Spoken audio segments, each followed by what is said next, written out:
আসসালামু আলাইকুম, সবাই কেমন আছেন? আশা করি সবাই ভালো আছেন। তো যাকে দেখতে পাচ্ছেন এটা আমার বড় আব্বুর ছেলে। তো বড় আব্বুর ছেলে আমার বড় ভাই। তো বড় ভাইয়ের যে পান বরজটা আছে, এই পান বরজে আমি একটু কাজ করতে আসছি, ভাইকে দেখাই দিতে আসছি। তো বন্ধুরা, নতুন পান বরজে আপনারা দেখতে পাচ্ছেন এইভাবে কি সুন্দরভাবে পরিপাটিভাবে কিন্তু রাখা হচ্ছে।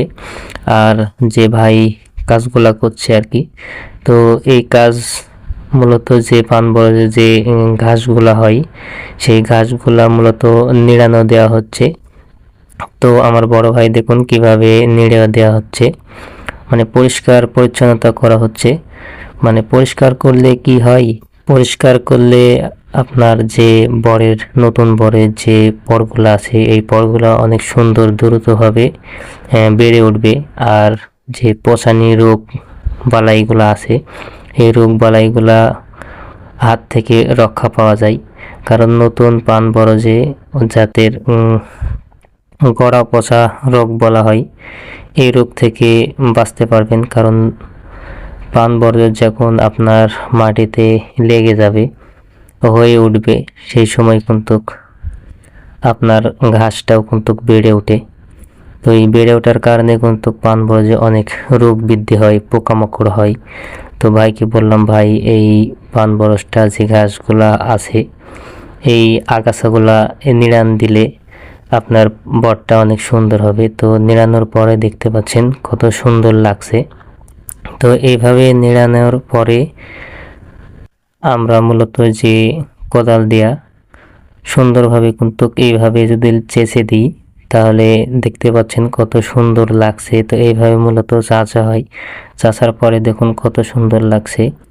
এইভাবে আপনাদের নতুন যে পান বরজ আছে, পান বরজে আপনারা চেঁচে দিতে পারবেন, সমস্যা নেই। আর এইভাবে দেওয়ার পরে দেখা যায় যে মাটি যদি শুকায় যায়, তাহলে আপনারা ঢালা সেচ দিতে পারবেন। ঢালা সেচ দিলে একটা জিনিস আপনাদের ভালো হবে, যে পরগুলা আছে এই পরগুলা সুন্দরভাবে কিন্তু বেড়ে উঠবে। আর যে মাটিগুলা আছে, এই মাটিগুলা সুন্দরভাবে কিন্তু পরের যে গোড়া আছে, সেই গোড়ায় কিন্তু ভিড়াই দিতে হবে।